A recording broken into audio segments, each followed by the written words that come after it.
morning, everybody, and welcome back to another Workplace Wellness Festival webinar. It's great to have you back in the virtual room with us. I am Tanya Arlington, Event Director at Workplace Wellness Festival, and super excited to bring you this webinar off the back of a hugely successful festival held earlier in June this year. I'd like to begin with Acknowledgement of Country by acknowledging the Gadigal people of the Eora Nation, the traditional custodians of the land from which we broadcast this event. I'd also like to pay respects to the elders past, present and emerging, and extend that respect to Aboriginal and Torres Strait Islander peoples joining us today. Next, a quick bit of housekeeping if you're having any technical difficulties accessing the webinar. First, try refreshing your screen. Secondly, make sure you're using Google Chrome. If that's not working, please try another browser. And lastly, if you're still having troubles, try accessing the webinar from a mobile device, and that should get you going. It's wonderful to see so many of you joining us today to find ways to better support each other's well-being in the workplace. We've seen an increasing focus and interest in financial well-being and the part that this is playing in our overall well-being and what employers can do to support this process, which is why we're super pleased to bring the expertise of the team at Earned to discuss this topic today. Is financial education enough for your financial well-being program? Please join me in welcoming to the stage Josh Vernon, CEO at Earned, and Head of Product, Rachel Davis. Good morning, Josh. Everyone. Good morning. How are you today? And Rachel, thank you so much for joining us again on the stage at Workplace Wellness Festival. And I'll hand over to you and I'll see you back here after the Q&A. Thank you so much, Tanya. Thanks. Good morning, everyone. I can see everyone in the comments dropping where they are from, and I hope everyone's doing okay. I think most of us are in lockdown, so hopefully Ray and I can provide a little bit of respite over the next hour or so with some entertainment about a topic that we are both exceptionally passionate about, which is financial education and well-being. So Ray, maybe before we jump in, and we will try to keep this as casual as possible, and if anyone does have questions, to please put them in the comment. But maybe just before we jump in, we'll kick off with quick introductions so everyone knows who we are. So my name is Josh Vernon. I am one of the co-founders of an organization called Earned, where Ray and I both work, and the chief exec here.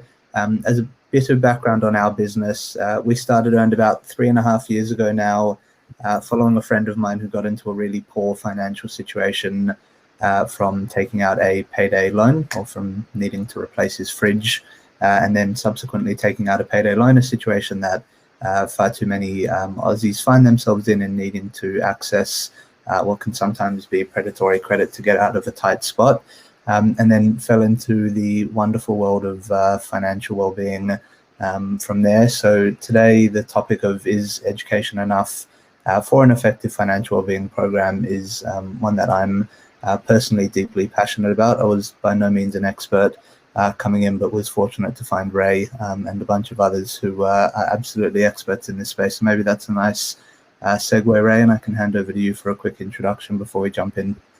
Yeah, thanks, Josh. I've been with Earned, I don't know, ever since the first lockdown, however long that is. Over 18 months, but I've known the team for a lot longer than that. And as Josh said, I've been in and around the financial well-being space for many, many years, but very specifically in the financial education space. I've been part of a number of teams and in previous roles, 3, 4, 5 previous roles, of trying to affect financial education across multiple different platforms and media types. So it's something I'm really super passionate about.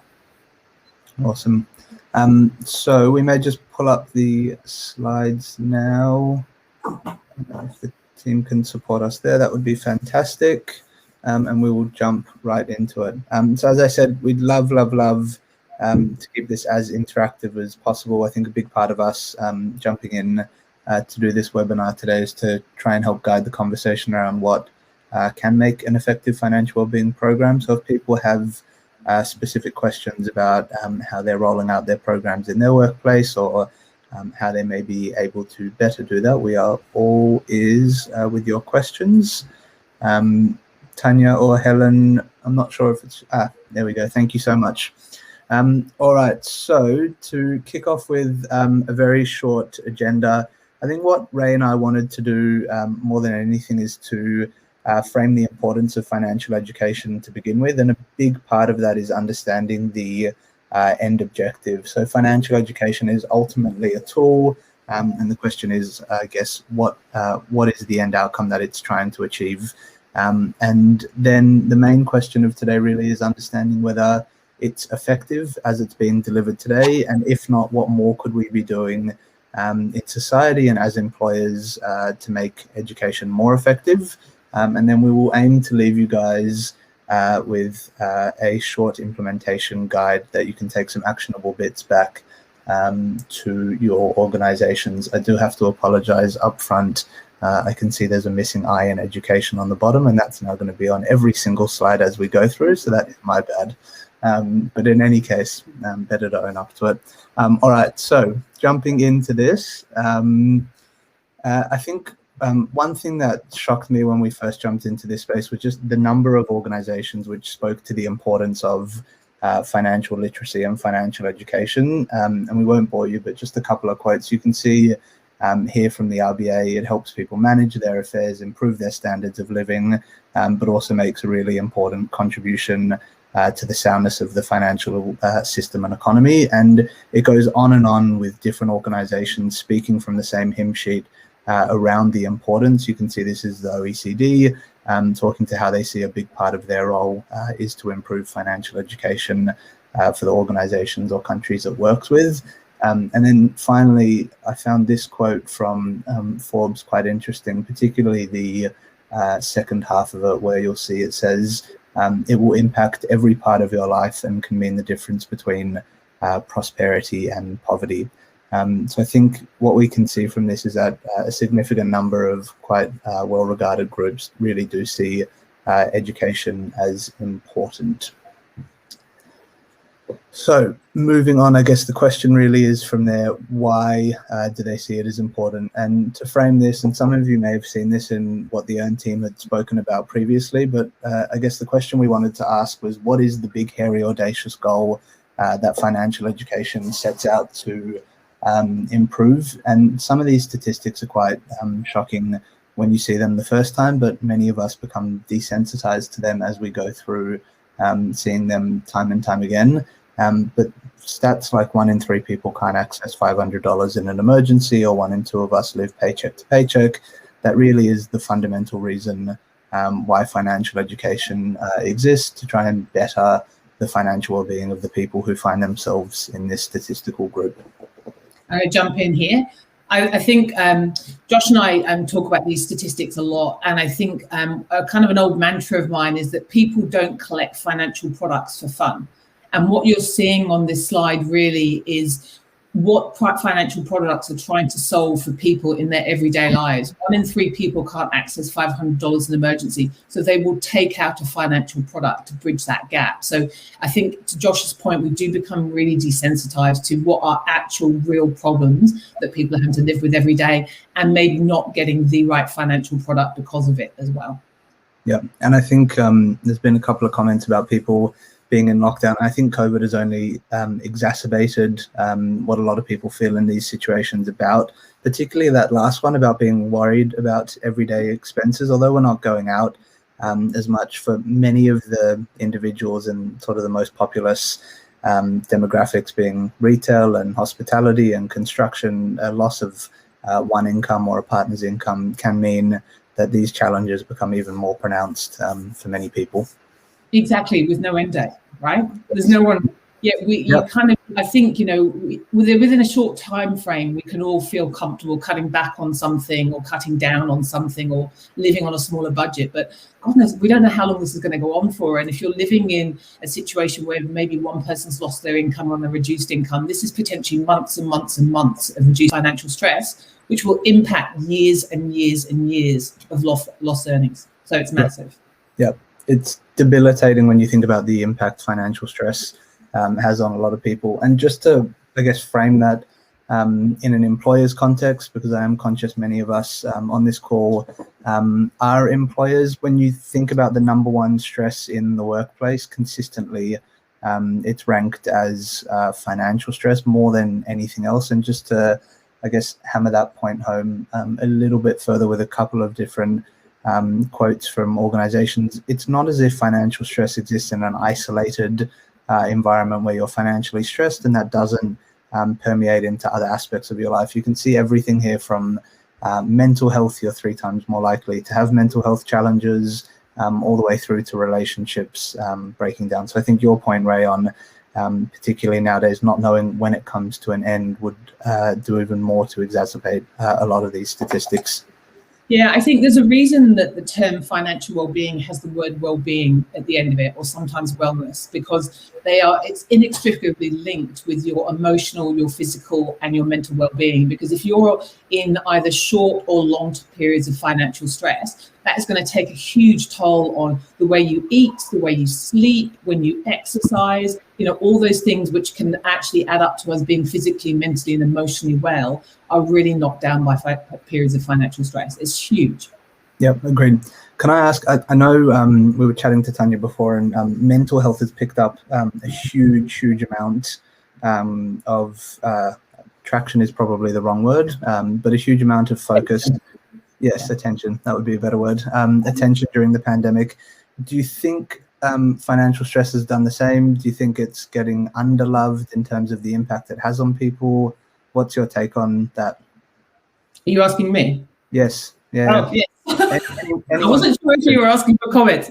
I think okay, I'm going to take it right back. I think we are brought up not talking about our finances. We're brought up to be shamed by lack of money. We're brought up to be uncomfortable with periods of financial stress. So I think it's the journey that mental health and mental wellness has been on. Financial wellness is just starting on, and it's taken kind of bringing mental wellness issues in and around the workplace and at home, and people talking about their mental health. That's a 50, 60, 70, 100-year journey.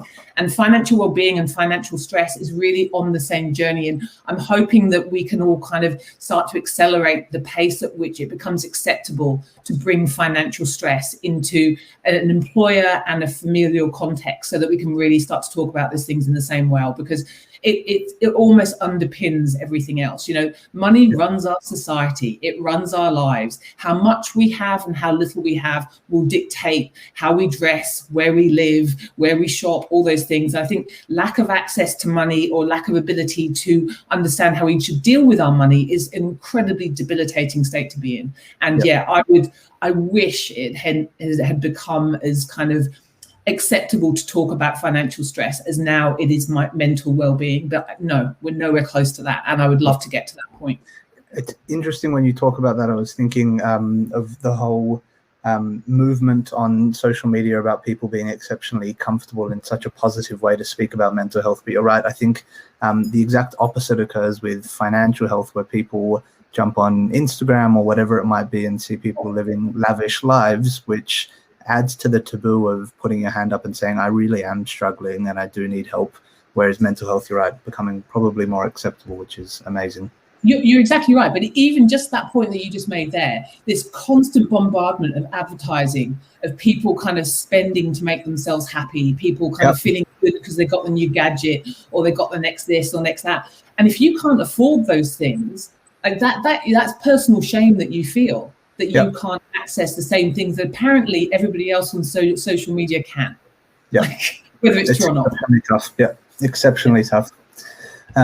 All right, so then talking through what happens when we put this in a work environment, to Ray's point before, it's not as if this is an isolated challenge that exists in home or relationships. It does permeate through to what happens at work. And when you think about how debilitating a lot of that financial stress can be, it does come out in these 3 ways in particular. So absenteeism increases when people need to take off time to deal with personal issues, to get the car fixed or whatever it may be. Productivity dips in a significant way.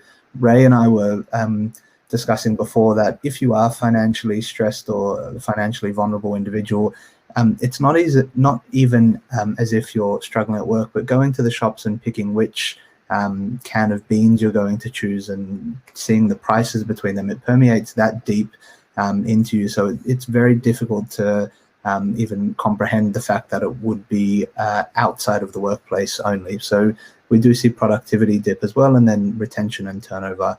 78% people are more likely to leave their jobs for another company.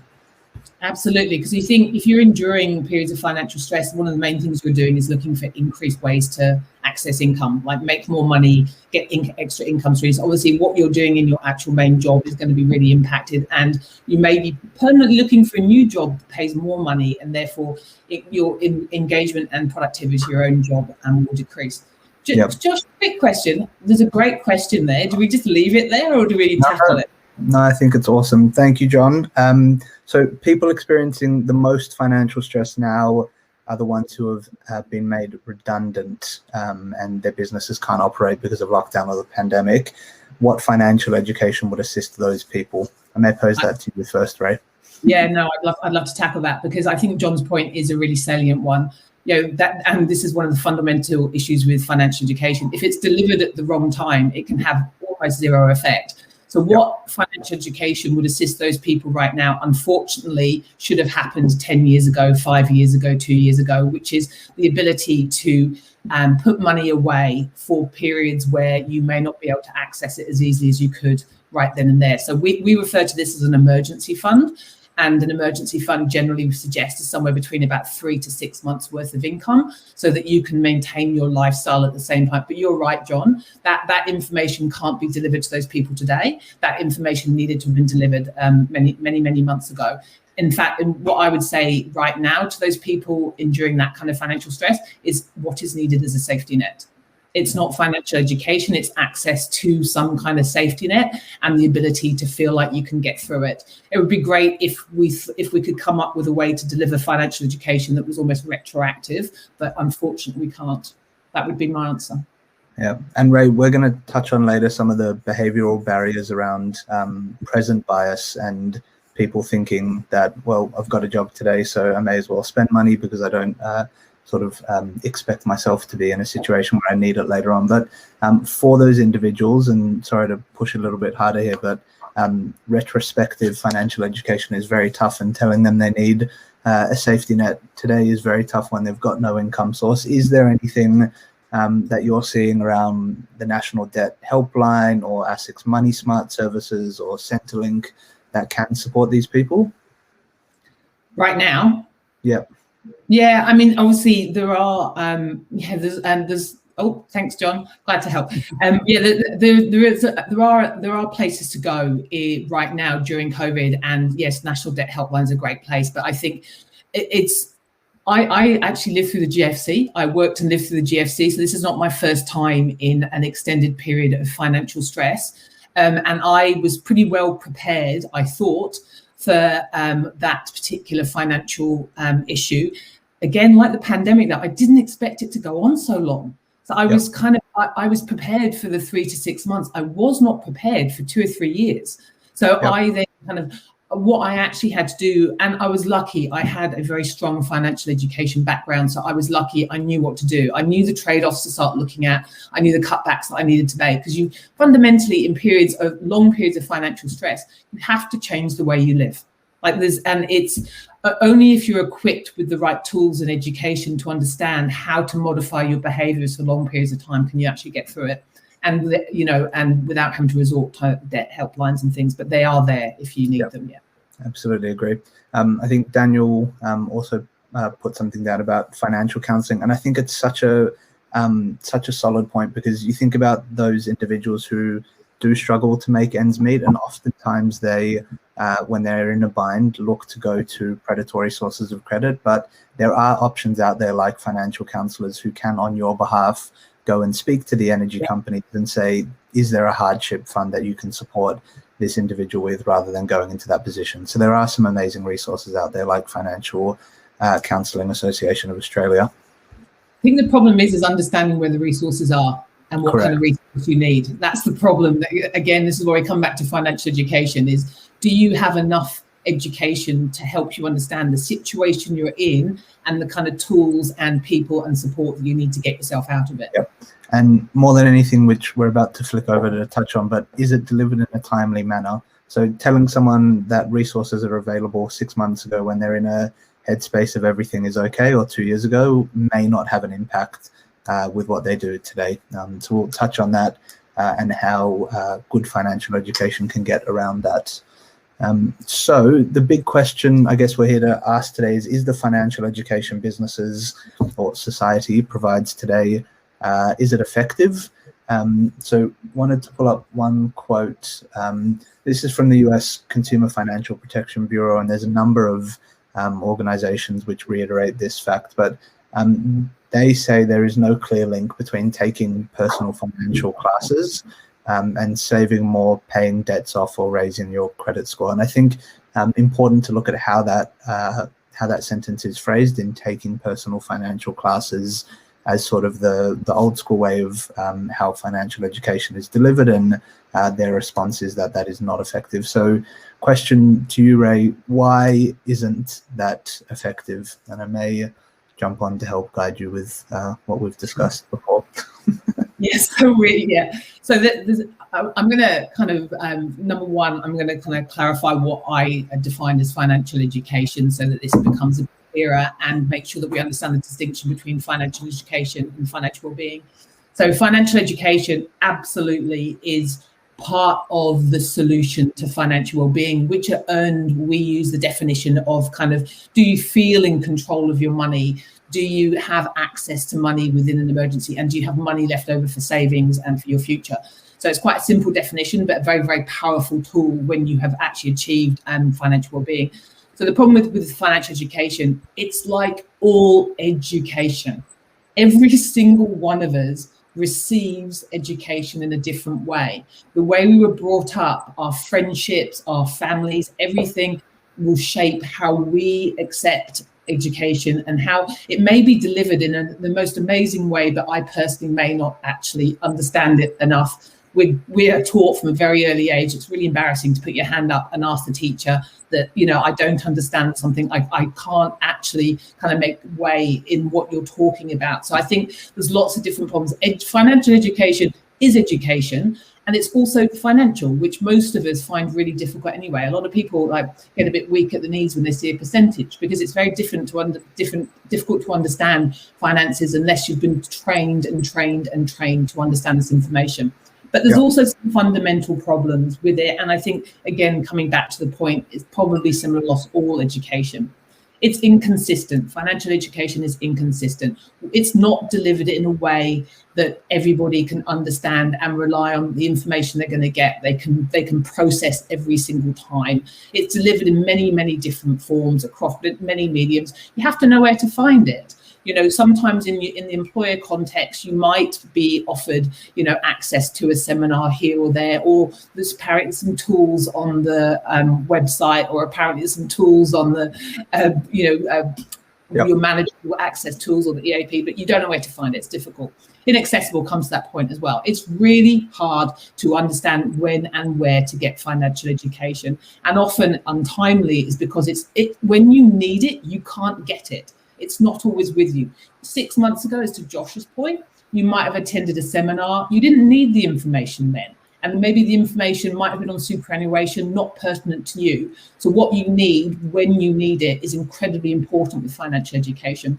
It's non-personalized. You know, we try and create financial education with a reading age of 11. Which is, you know, even that potentially is a little bit high. 8 to 11 years old is where we try and aim it, to make sure that everybody, regardless of their kind of level of education, can access that information. That's a very, very small way of personalizing it. And then obviously kind of gathering as much information as you can about someone to understand how to tailor the financial education so that it becomes a useful tool to them. So most education not delivered in that way. Non-anonymous is a big one, right, Josh? Because, you know, you're not going to put your hand up in a room full of your colleagues and ask a potentially very embarrassing question about why you're in financial trouble in front of all your colleagues. So that it being anonymized is super important, that people feel comfortable, that they can get on the end of the phone. The other person's not judging them. They're not judging their lack of ability with money. They're not judging their choices, because it's really important that we don't judge people with their financial abilities and choices. And it's not needs-based. I go back to my point. You don't collect financial products because of fun. It's all about needs in your life. And education needs to be about the needs. What you can't sit in a seminar that is actually going to fulfill every single financial need that everybody there has. That was a lot of information, not too much. No, I mean, I think it's perfect. All I was thinking going through that is when I was younger, trying to learn a language, and the way we learned a language versus how something like, I don't know if anyone's familiar with Duolingo does it today, which is a technology enabled version. The way we did it in school was you would be taught a sentence that you have no need for, and then very often it wouldn't be consistent in how you follow up with it. But more than anything, it's untimely. So you don't need that at that point in time, and it just leaves your brain in one ear, out the other ear. Whereas if you're in a situation where you need that specific piece of learning, how to order a coffee in French as an example, that becomes much more ingrained in your learning, if that is both timely and needs-based. So I think it's an interesting point how many parallels it has with all other types of education.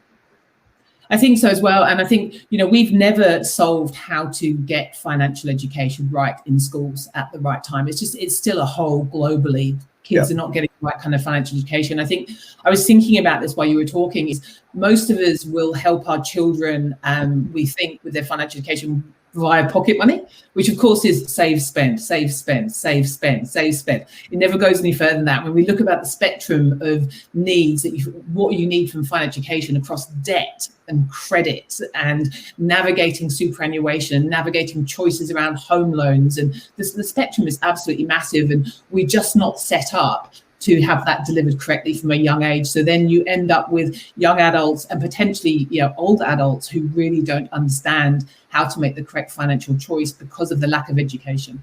Yeah. And the one thing that jumps out to me, and we'll touch on it in a second, more than anything here, is the role technology has to play in fixing almost every single one of these points on the board. So if you take an individual from a superannuation fund giving a seminar in a workplace versus a mobile phone which can ask a bunch of anonymized questions around how you feel, and then in a timely manner deliver that information, it's just such a stark contrast with regards to what technology can enable to solve a lot of these.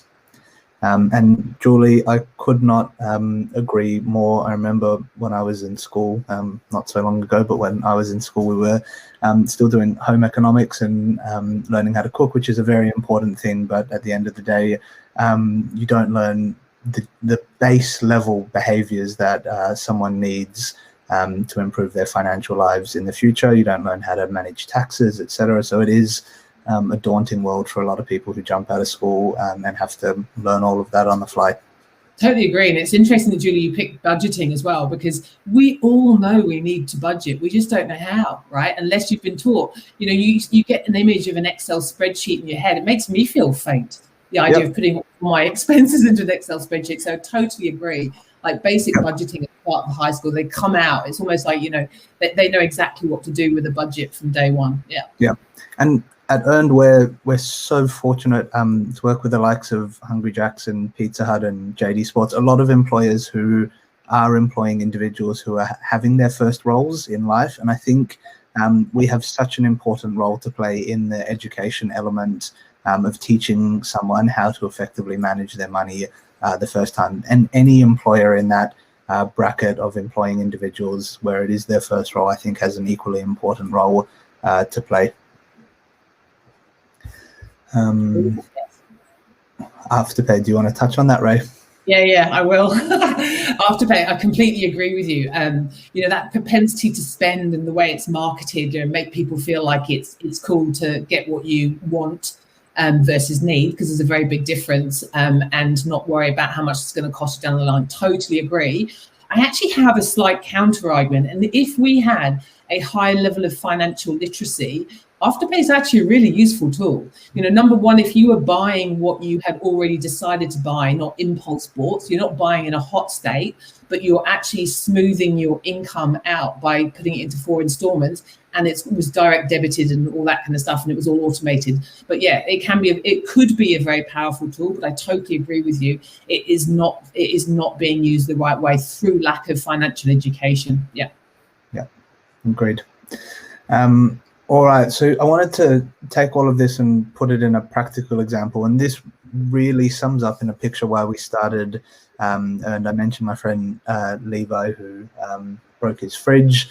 But the challenge is that when you get education delivered to you 6, 12, 24 months prior to an event popping up in your life, it is very ineffective. And I've probably used quite colloquial language here, but stuff happens and life gives you lemons. And many of us just aren't well enough prepared to deal with that. So if you take an example that many Australians will go through, an unexpected expense occurs, their fridge breaks and they need to replace it.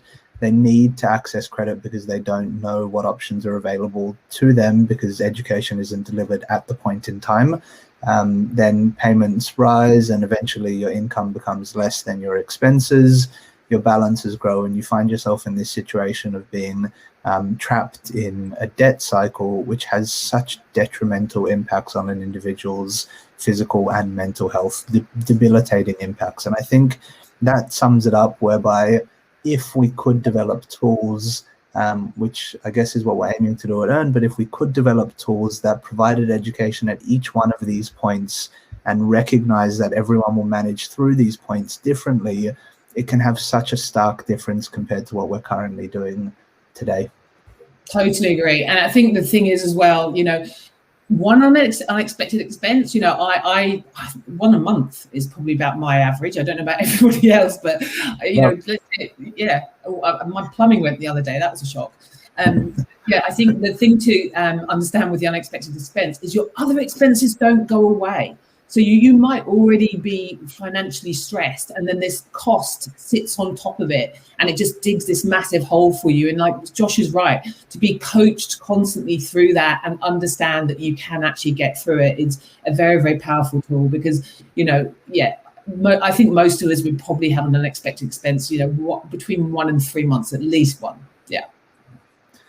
Yep, agreed. And then just before we jump into what works, which I hope will help everybody, keen to quickly touch on some of the behavioral factors which prevent people from taking steps in the right direction to improve their well-being. You go. No, I was just going to say, a lot of this has come up in what we've spoken about before around the individual, and to John's point before, the individual who's stuck in a financial bind today. If these behaviors, or if people didn't exhibit these sort of human behaviors about present bias, we may be much more likely to build up those defenses for ourselves ahead of time. That was my comment. Might have been inconsequential, so I'll let you follow up.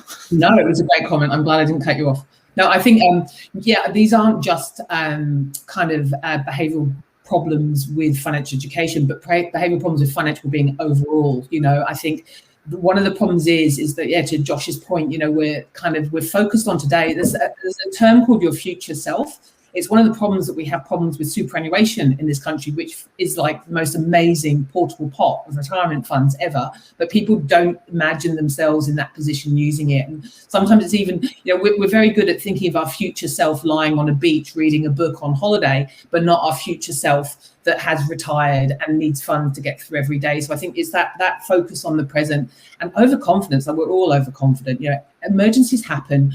Like, financial shocks happen, but we're very, very confident that we're kind of getting through the day. So we don't plan for those emergencies with kind of anchoring on this overconfidence and the ostrich effect. When Josh and I were running through this presentation, I remembered an example, a terrible, terrible example of this, which is basically sort of, the mythical ostrich. They don't do this, by the way, but they bury their head in the sands when danger's coming, which they actually don't do, but that's what it's called. So the ostrich effect is kind of like, averting your eyes to information that you think might be unpleasant, like not opening the energy bill. And there was a terrible case during the GFC in the US where the government used mortgage providers to send out mortgage relief payments via mail. And then when a lot of people's houses were repossessed, and a lot of times when they repossessed the houses, they found these mortgage relief payments unopened in the envelope because they had come from the mortgage provider, and people didn't open the envelopes because they didn't want to know what the mortgage provider had to say. So it was absolutely terrible, but a really, really great example of what happens to us when the ostrich effect comes in. Yeah, that's fascinating and shocking at the same time. That example, awful. Yeah, and I think probably the closest thing we've had to the GFC, if not worse, is COVID at the moment. So you can imagine a significant number of people who are experiencing that same ostrich effect of just wanting to bury their head in the sand and not face what's going on and take the steps to support themselves. That's one of the big parts of financial education, is making people understand that small changes make big impacts. I think getting finances are scary. I mean, education can be scary. Like, it makes your heart rate go up, right? When you think you're going to fail a test, or a big assignment's looming, or you've got to stare at your bank statement. Like, people feel really queasy, and I think that's a big part of helping people swim in their finance, get comfortable with it. Bad days happen, good days happen. It's kind of putting strategies and plans in place that can really support them. Yep, agreed. All right, so I guess the big question then is, what does work, taking all of this into account? And before we get there, which you can sort of see in the background, but I think what happens in many cases today is that education aims to start with what we call step number 4, which is embedding positive behaviors. So you go into a seminar, you get educated, and the objective is to embed positive behaviors from day one. Or you go online and you read a blog and it says do X and Y. And I think one of the biggest challenges that we see with that is it fails to account for the most important step of all, which really underpins everything that comes after it, which is accepting that we all have differing levels of money maturity and financial literacy. And if we can't do that, and if we can't develop tools that accept that and support people across a diverse range on those 2 points, it's almost impossible for any tools we put out there to be effective. And that's one of the things I think we're most passionate about leveraging technology for here at Earn. But Ray, I don't know if you want to add anything to that. It's just huge. I mean, you and I have spoken about this before. The lack of acceptance that we all have different money habits without judgment. That's the thing. Humans are so judgy. The great thing about digital is it's not judgy. You can stare at your iPhone screen. It's not judging how your makeup's put on or what your face looks like. The problem is humans, we're wired to judge. And I think money, how people spend their money, choices people make their money, we all judge that. And I think if we can accept that, take that judgment out of that and accept that everybody is different, the way they spend their money is different, their relationship with their money is different. I think that's almost like the gateway thought to getting financial education right, is not trying to get everyone to jump over the same hurdle at the same height, regardless of how tall they are. It's a big one. Kind of creating programs of financial education and tools and support networks that can support anybody regardless of their literacy choices or education. It's just so massive.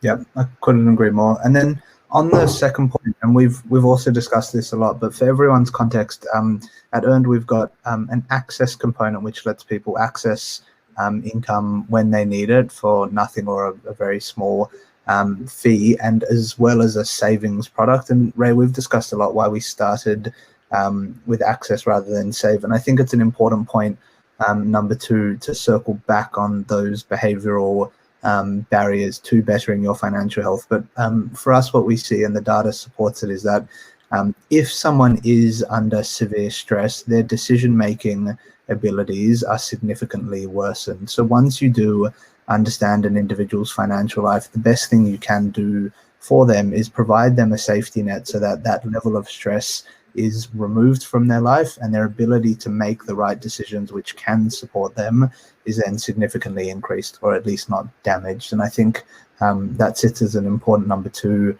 from what we understand before we get into the points of once you've removed that stress, then start educating people, but co-locate it with the tools so that they can take those automated actions to embed it.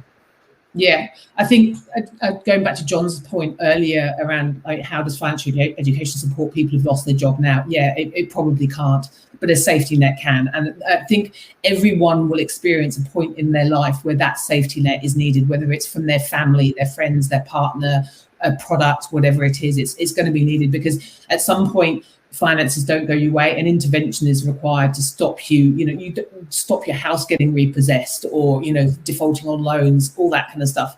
And also the all-important credit score gets impacted. You make the wrong financial choices, you can't keep up with the payments, your credit score starts to get impacted, your actual choice in the future gets kind of wound back because of these choices you made in this time. So a safety net is always going to be needed at some point. The co-location of the tools and the education is, to me, the most interesting one. As I said, I've been in and around financial education for a long time, and it was like a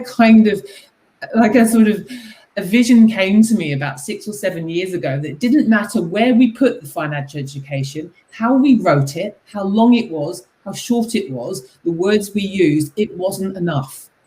It just was never going to be enough because it didn't sit with the solution. And that's the thing, that the education can educate you to understand what you need to change, doesn't explain how to change it. So the great thing about digital is we can now build tools that co-located with the financial education, we give them the information and the answers, and then we help them embed the change. It's done there and then, So I think a lot of digital companies are now kind of, content and digital tools are now coexisting symbiotically to create experiences that were not possible 5 or 6 years ago. We can now also, we know so much more about you that the financial education you can produce is highly personalized. Yep. And on a note about, I guess, and I couldn't be prouder of what you and the team have done to build a financial well-being score which understands an individual, then to deliver them education which then nudges them to automatically save, as an example. And I think that's the perfect mix of bringing those things together. And that, we learned that. We delivered, Yep. We had a financial education product and we couldn't get people to engage with it in the way that we thought they should.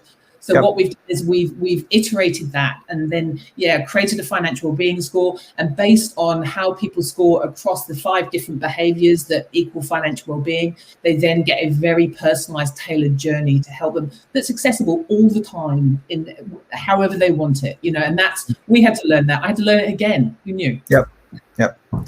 Grateful to leverage your many years of experience to speed that up. All right, so I think one thing we wanted to leave everyone with today is some actionable steps that everyone can take to implement a really strong financial well-being program. And this is an outline of the 4 key pieces that I'll jump to the next page in a second. We've developed in a playbook that anyone can take for free back into their organizations to implement a program that really works. And I think, as we said before, the most important element here really is, number one, listening to your workforce and understanding them. More than anything, to deliver the right solutions and understand why your business is doing it, you need to understand what the situation within your team is. So I don't know if you want to touch on any of that, Ray, but if anyone wants, and maybe there's a question for you to answer from Karen in a second, but if anyone does want, we have developed a playbook essentially that outlines all of the thinking our team's done and the data that we've seen in 750,000 employees that we support about how to roll out an effective financial wellbeing program. So you can drop your name in the comments and we can share this with you all afterwards. But maybe, Ray, I'll hand over to you to answer Karen's question. Oh, definitely, Karen. So the 5 behaviors, we do use the CBA MI kind of open source financial wellbeing score.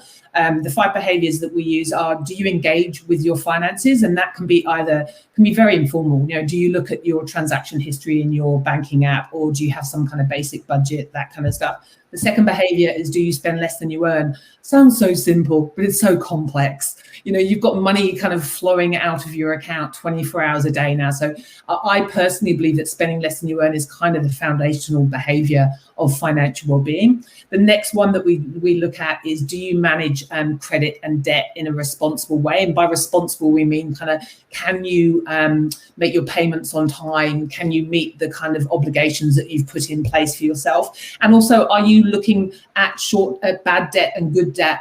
Oh God, the comments are coming. I shouldn't keep looking at them. There's good debt and there's bad debt, and are you balancing are you focused on good debt versus bad debt? The fourth behavior is whether you have money set aside for an emergency. It can be as small as $50, but hopefully we can help people build towards that 3 to 6 months worth of emergency money.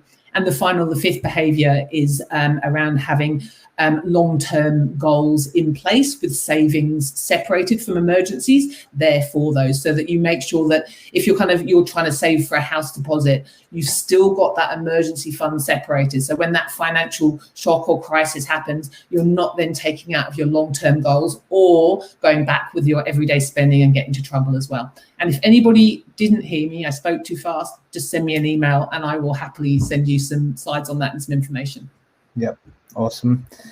And then I think to wrap it up, and hopefully this isn't self-promotion in any way, but I do think it's worth saying we've spent the last 3 or 4 years digging into this topic day in, day out, and it's what gets our team most excited. And what you can see below is a couple of screenshots of our app, but what we've really aimed to do in this application is to follow that same product strategy that Ray's been so eloquently speaking to today, around truly understanding an individual, alleviating their immediate concerns, and then helping them develop that longer term security. So we'd be delighted to talk anyone through what this looks like in a employment or a workplace setting after this, if they would like.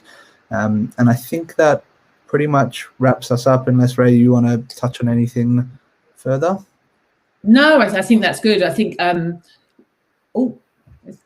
was trying really hard to keep up with the comments and everything else at the same time. That was a lesson for me. No, and if anybody has any questions for either Josh or I, please just reach out. We'd love to have a chat. We're financial wellbeing nerds at the end of the day.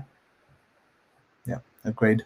So on that note, I think we've got, I think we went 7 minutes over our talking time, but still have 13 minutes left if anyone's got questions. Oh, I think Tanya came on and left. Does anyone have any questions? Otherwise, we can call it a day. I picked up one really interesting question on LinkedIn from Caleb Morgan, which I didn't have a chance to answer him, so I'll tackle it, which was, his question was, financial education for diverse and culturally diverse backgrounds is really, really tough one. I really was thinking about this, and I think, again, this is where you rely on the tools, and why financial education on its own in the written form can't work. So I think, the power of digital tools is just really incredible in the financial space. And you can see there are some really amazing budgeting and kind of beginner financial education tools on the market that, regardless of what language you speak, you can understand it. It's the reason, you can look at an iPhone screen now and pretty much what you're going to get, regardless of whether the language is yours. But it's something that we do think a lot about, is the translation of what we're trying to do as well. He's giving out my wrong email, but that's okay. What is your correct email? Ray.Wavestream. Okay, no problem. We'll post the emails and follow up with everyone afterwards. And thank you for jumping on that question, Ray. Are there any other questions from the audience? Or Tanya, maybe we can wrap it up there then. That's fine. We've got a bit of time if there are some more questions. I think it seems that most of the audience want to connect with you further. So we can put that all in a post-webinar email along with the resources that they're looking for. So that's great. There is a question from Julie there, if we've got time. Yeah, absolutely. Yep. Where is it, Ray? Oh. So it seems that some people think their super is their safety net if they're placed in challenging times. What would you be the biggest concern with this kind of thing? I am so passionate about super, Julie. Really, and I being British, I just think that the Australians, you don't know how good you've got it. This is the most incredible portable pool of retirement funds. I believe the only other country is Singapore that has a system like it, but it shouldn't be used for anything other than retirement. It's a really complex one. And I have this debate with colleagues and have been having it for many, many years. You know, you get to a point in life, and let's say you're about 30 years old, should you be putting more money into your super, or should you be saving for a house? Really, like, because your super's so far away, you're potentially 35, 40 years away from accessing it. So do you contribute extra to your super, or do you put money in your house? And I think these are really, really interesting decisions. I think ideally, with a high level of financial well-being, no, you should never touch your super. But I completely understand why people did during COVID, and the government allowed that. And there's a generation of people that are going to be paying for that deficit in their super going forward. And I'm just hoping that we can support them to help them make it back up in other ways as well. So no, ideally superannuation is left alone. Yeah. It just goes back to that same point on present bias. You are much more likely to do things that support yourself today than in the future. And I think that's it brings the point up even more that we need financial education or financial tools to be implemented by workplaces and by society, so people have that safety net there for them rather than having to dip into their super. It's fabulous. Oh, sorry, you go, and then I'll answer John's question.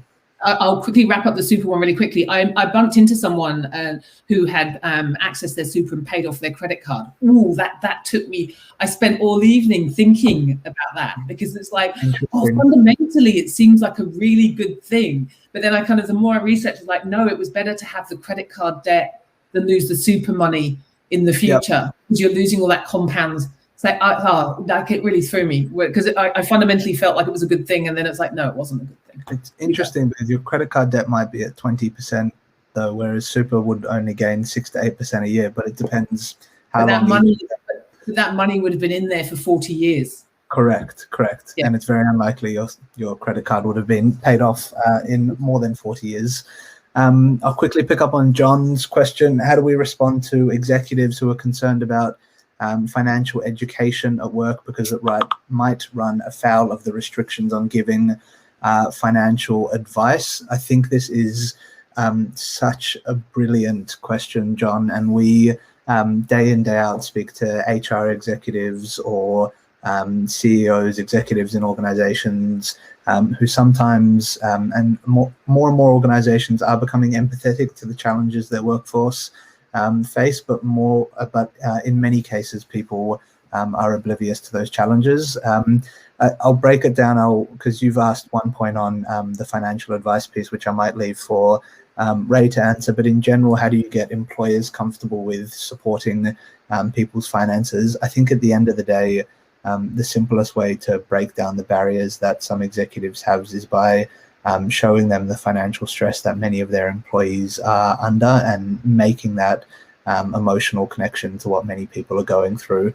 A lot of executives may sit in ivory sort of towers, not recognizing that, but if we can do a more effective job of bringing in the emotional element to show how people really are struggling, and then off the back of that, building a really solid business case as to how it helps organizations, I think that's the best role we can play. And I'll stop blabbering in 1 second, Ray, I apologize. But I think one thing that we've seen is we can get conceptual buy-in from employers on the emotional side, but real commitment to move forwards once they see the impacts. When we've implemented Earn before, we've seen, and this is in a call center called TSA Group, about 3,000 people, the retention rate in that organization increased by 43%. So just by giving people the ability to access their income when they need it, to automatically save after each shift, and to access free financial coaching, that went up 43% and saved a significant amount of money. So I think it's a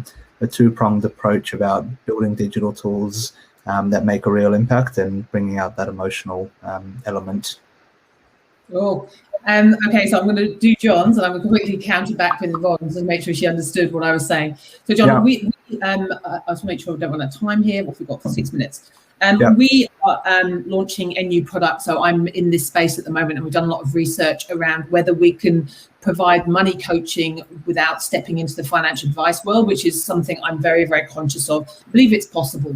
So I believe that you can actually coach behavior without crossing any product barriers. So as long, it is possible to help people. Most people actually, there's Karen there as well as a former financial advisor. I used to work at a big bank. And most of the contact inquiries that came in for financial advisors, they weren't looking for financial advice, which is investment advice and product advice. They were looking for, how do I save money? How do I budget? Those kind of things. And I think, yes, it is possible to provide excellent money coaching and go nowhere near financial advice. And we're going to give it a hot shot as well very soon. Very quickly, Yvonne, my point about Afterpay is, basically, the tool is structured in such a way that if you use it correctly, you don't pay any fees, you don't pay any interest, you don't pay any charges if you only buy what you were already going to buy. The problem is the way that marketing and the advertising is, it makes you want to spend more money, and it's aimed at younger people with lower levels of financial education who go out and buy shoes and clothes that they shouldn't have bought, they didn't have the money in the account for, and then they get in trouble with the payments. But at its core, it could be a very powerful income smoothing tool. I'm very happy to discuss that, Mel, but I completely agree with you. Afterpay terrifies me in the way it's been marketed and sold, particularly towards young females who are now getting into terrible trouble with Afterpay. Did I get there? I think so. I mean, the message from me for that is that the product at its core is not necessarily negative. It's the communications around it and the framing of it that's challenging us at the moment. Yeah. All right. Any other questions before we log off for today? There's a quick one from Julie there, which, would you contribute more to home loans or super? Depends who you are, how old you are, what stage of life you are, what level of financial well-being you have, what your goals are. That's the thing. Finances are so personal to every single person. How much do you want to retire with? Would you rather live in rented accommodation and invest the money that you would have made from the property market by owning something? Yeah. I think that's a great question, but it does come down to a completely personalized choice. Yep, agreed. And there's been a few questions around the 5 behaviors, and one of the products that we've just launched is a quiz which gets someone to answer questions against those 5 behaviors and then sends specialized or personalized content to them. So this one's for the Earn team, but maybe if we're listening, we can wrap up a document that shares with everyone the thinking behind those 5 behaviors and how they can implement them themselves. Cool. Awesome. All right. I think we will call it a day then, unless there's any final questions. All good, I think, Tanya. Fantastic. Thank you both so much. That was highly engaging. I can see that the audience got so much out of it. To the audience, we'll be sending out some follow-up information on how you can stay in touch with Rachel and Josh and how you can access some of those resources. Fantastic to see how Earn's initiatives are really tackling the root cause of those financial stresses and how we can rise above them during the storms. So thanks again to both of you. Always a pleasure having you on stage with us. And a reminder to the audience that Workplace Wellness Festival is returning to a physical format in June next year. So make sure you get onto the website, get your early bird tickets now, and we'll get to have these conversations face-to-face, which is really exciting. So yes, thanks again. Everyone stay well. Stay home, keep checking on each other, and we'll see you at the ICC in Sydney in June next year. Thanks for tuning in. Thanks, Tanya. Bye, everyone.